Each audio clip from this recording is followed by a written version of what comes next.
Hello, Golden Eagles, and welcome to The Perch. I'm your host, Ethan Macy, and today we're diving into the life of the JV and volleyball coach, Mattie Drinkwater.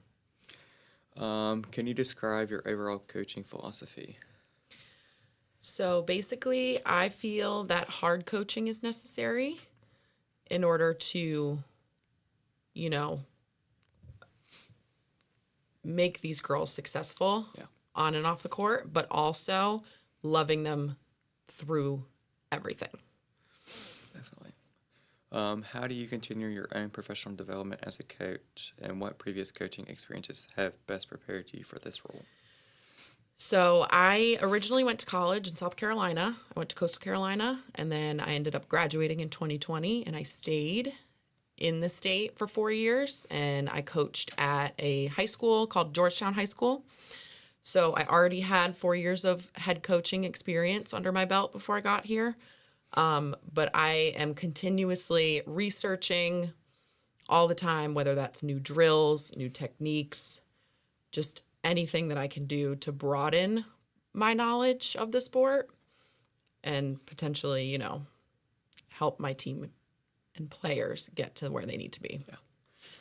So what made you choose to come to Staunton River as a coach? So my boyfriend is from the area. He is a Staunton River alumni. And so a lot of that had that had a lot to do with it. How do you define success for your team, both on and off the court? So success for me is obviously winning. Winning is our main goal. Winning is the main success. But it also comes down to, establishing relationships, building relationships, leaning on each other, being there for one another. And that goes for on and off the court. And my girls know that I am their coach, but I'm also somebody that they can lean on and that they can talk to in a time of need. That's good. What is your approach to developing both individual players and team unity? So over the summer, I gave the opportunity for some private lessons. And so that meaning one-on-one. And a lot of that one-on-one time was really, really crucial for a lot of these girls. So that's the individual aspect, really giving them the time to focus on certain skills. And then for team unity, we do everything together. We're very big into team bonding because you need to have that relationship with your team in order to promote the wins that we want. Yeah, especially with yesterday. Y'all had a game. Yes. And then the power went out. Yes. And Roanoke Catholic had just showed up to the school. Yes. And came in. And the girls were playing music. And yes. They were all worshiping together around the board. They were. Which I thought was pretty cool. And that's very great team bonding, especially right there. Yes, I was and that that had nothing to do with me. That was all of them. That's so good. I'm just very proud of that they were able to do that. So, how do you structure a typical volleyball practice? So we always start with our everydays, which consists of a lot of individual work just against the wall. They go through a series of fundamentals, and then they end up passing. We call it peppering. So they pass back and forth for a while, and then we just get into our specific drills. A lot of the times we're working on serve receive and serving. And then we always end up scrimmaging with JV at the end just to, get some gameplay in there. How do you keep practices engaging and productive for all the skill levels? So that's where my research comes in. So I'm always looking for new drills. We do a lot of the same drills because they work, right? And it's all about consistency and making sure that we perform to the best of our ability. But I also like to switch it up every now and then so they don't get tired of the same drills, if that makes sense. Yeah. What is your approach to end-game strategy and making adjustments? So basically, it just depends on how they're playing. So if I can see that there is a disconnect, right, and we've lost a couple points, a timeout has to be called. Yes. That's my thing. So we call a timeout, we reset, we talk about what's working and what's not. and then we go from there. But the timeout right off the bat is super, super important before that lead becomes an even bigger hole that we've dug ourselves. How do you handle playing time decisions and communicate them to players? So playing time basically comes from, so my motto is you play the way you practice. So if you're not going to show up to practice with 100%, then that shows me that you're not willing to show up to the game with 100%, right? So I basically gauge practice time. I see who's putting in the work. I see who's not putting in enough work. And that is how I make my decisions about playing time. How do you set and track individual goals for your athletes, and how do you identify and address each player's strengths and weaknesses? So in the beginning of every season, I actually have each athlete set a goal for themselves. And so we work through that throughout the season. And then at the end, I do a post-player evaluation, basically sitting down with each individual athlete, seeing if they met their goal, and if not, why, what they might need for the future. I also do a lot of reflecting after each game. So they all have their own journal. And so after every game that we play, they have to sit down and they write in their journals, and they do their 3-2-1s is what we call it. So they write 3 positives, 2 negatives, and then 1 thing moving forward for each game. I like that. What methods do you use to keep players motivated throughout the season? So we always, we like to incorporate a lot of, things to do, and that's mainly falls under team bonding. So I think I structure practices a little differently every week. We do a lot of film. We watch film on Fridays, and they've kind of started to like that schedule. And then we have also started to plan some things. I think some of the girls want to go see a college game at some point, so we might make that a team bonding experience and all travel together. So that I'm excited for that. How do you promote sportsmanship, discipline, and respect among your athletes?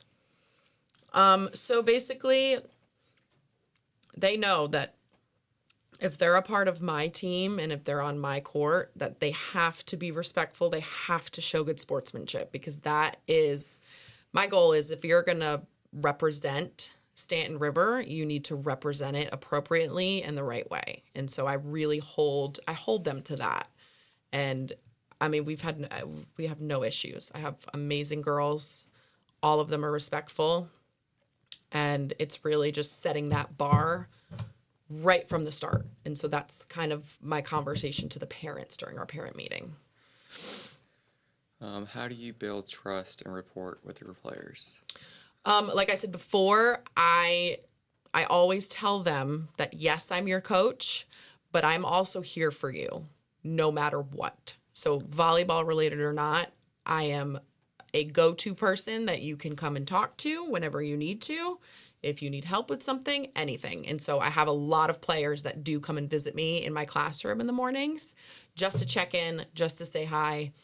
And it's really just, it has really built that rapport, and it just shows them that I care, Okay. How do you handle conflicts between players or between players and coaches? So really, any conflicts that happen, we talk about them, obviously. So I will have meetings with each individual player, whoever the conflict involves. And then we either think of ways that we can get rid of the conflict by working together, and a lot of just communication. Just really, it's all communication, and making sure that the girls are communicating with each other in order to hopefully not have conflict. And that's my thing, is that they are in high school, right? So they are responsible for being able to communicate themselves. This Friday, there will be a varsity football game at 7 p.m. versus Pulaski at Pulaski. This Saturday, there will be a cross-country meet at Christian Heritage Academy. Monday, September 22nd, varsity volleyball and JV volleyball will be at Liberty High School. Now back to the perch. How do you balance competitiveness with ensuring everyone enjoys the experience? So, especially on the varsity level, it's all the varsity level. It's mainly about winning. Like, we are here to win, right? But we also need to have fun at the same time. Okay, so it's really just making sure that there's a balance between that, and a lot of our fundraising that we do, I kind of make competitions between the varsity and the JV, and it's more friendly competition than anything, but it really pushes them to participate and want to give back to the program and things like that. So, what inspired you to become a volleyball coach, and how did you get started? so I played volleyball since I was in 5th grade, I believe. I've always had a love for the sport. It's always been my number one sport. I ended up quitting dance, quitting softball in order to do volleyball full time, meaning all year round. And then it kind of fell into my lap, honestly, when I was in South Carolina. I didn't think I didn't have the experience, so I didn't know what was going to happen. But over the years, I've fell in love with it. And my why for being here is my players. Like, they are my why for doing this. I want them to get better. I want them to be successful. And it's amazing to see the progress that they continue to make each day. So, What qualities do you look for when selecting players for your varsity team? I look for leaders. I look for good communicators. I look for those who put in the work, so hard workers. And then a lot of it has to do with specific skills and stuff like that, depending on what positions need to be filled. But those are really the main things. How do you help your athletes balance academics and athletics? So I always tell them that they're a student athlete. So they're a student before they're an athlete. And so the thing is you can't participate in sports if you cannot keep up with your grades, right? So I make sure to do grade checks every now and then. And then if, there are some girls that are struggling maybe in a class, I make sure to reach out to their teachers. I have them reach out to their teachers, see what they can do. And then if there's ever anything that I can do, I'll help them no matter what. But when we do different practice times, a lot of the times I'll have the girls go into the locker room and just work on their homework to make sure that they have the time to do it. That's good. What inspired you to pursue your current career path? So my mom actually is a special ed teacher back in New York. That is where I'm originally from. And so I've kind of grown up with her in that profession. And so really I followed in her footsteps, and I'm an adaptive special ed teacher here at Staunton River. And I mean, I love what I do. I couldn't love what I do more. So how do you like to spend your time outside of work? I love to read. I love to hang out with my boyfriend and our dog. We have a golden doodle puppy. We like to go out on the boat. We like to spend time at the lake. We like to spend time out with friends. And then when I can, I love to go home and see my family. That's good. What values are most important to you in a workplace? A positive work environment, support from higher ups, meaning administration, just communication. And I mean, I can't stress enough the positive work environment, because I've unfortunately been in a place that was not. It was a very negative environment, and that is very, very tiring on the mental health of someone. So, who has been your biggest influence on your career or personal development?